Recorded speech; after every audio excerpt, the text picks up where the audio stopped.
亲啊，继续来看这个台湾败血症的患者，每10万人的这个致死率是高达3成。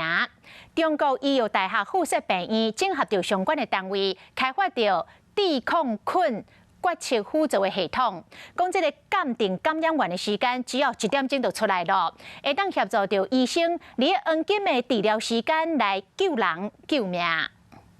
中国医学大学附设病院开发地控菌决策辅助系统，和感染源鉴定时间自英过3到5天减少到1点钟，加紧临床医生进行抗生素的治疗评估。资料系统可以在病人一入院开始就跟病人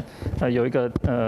用药的建议那在有初步的一些抽血以后，那会有一些败血症的一些警示。透过这组系统的资料，同时鉴定细菌的种类和预判敢有可能有抗药蛋白。减少医疗成本和致死率。我们还会根据那个做出来的数字是排序，比如说，在哪个意志力比较强，因为有效的药也还分好几种等级。台湾败血症患者每10万位致死率高达3成。中国护医团队透过地控菌决策辅助系统，让医生会使判断更较正确，对医界和患者来讲，拢是救命的黄金工具。嗨，我是庄宇杰。想要看到更多的新闻内容吗？赶快订阅华视新闻的 YouTube 频道，并且开启小铃铛，跟着宇杰一起看新闻吧。